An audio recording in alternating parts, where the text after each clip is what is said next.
નમસ્કાર મિત્રો, વિડીયોમાં તમારું સ્વાગત છે। જી હા મિત્રો, અત્યારે હાલના મોટા અને મહત્વના સમાચાર સામે આવી રહ્યા છે। તો મિત્રો, સમાચારમાં વાત કરીએ તો ગાંધીનગર શહેરમાં રોડ અકસ્માતના બનાવો વધી રહ્યા છે। ત્યારે વધુ એક અકસ્માતનો બનાવ સરિતા ઉદ્યાન પાસે બુલેટ બાઇક અને વચ્ચે સર્જાયો હતો। શહેરના ઇન્દ્રોડા કટ પાસે બુધવારે સાંજે સર્જાયેલા ગમખ્વાર અકસ્માતમાં બે પિતરાઈ ભાઈના મોત નીપજ્યા છે। પૂરપાટ ઝડપે આવતા એક રોયલ એનફિલ્ડ બુલેટના ચાલકે બાઇકને જોરદાર ટક્કર મારતા બાઇક સવારનો યુવાનના મોત નીપજ્યા છે।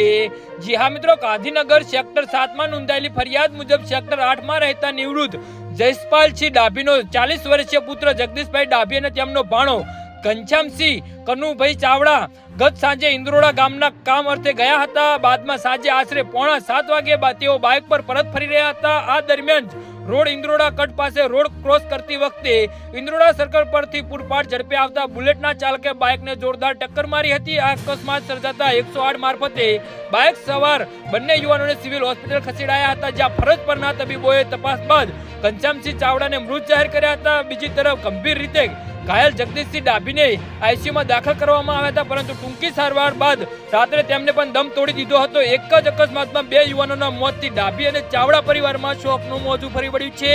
આ અંગે મૃતક જગદીશના પિતાએ સેક્ટર 7 પોલીસ મથકમાં ફરિયાદ નોંધાવતા પોલીસે વધુ તપાસ હાથ ધરી છે। જી હા મિત્રો, તો આના વિશે તમારું શું કહેવું છે તો નીચે અમારી કમેન્ટ બોક્સમાં જરૂરથી જણાવજો અને અમારી યુટ્યુબ ચેનલને સબસ્ક્રાઇબ કરવાની ભૂલતા નહીં। ધન્યવાદ।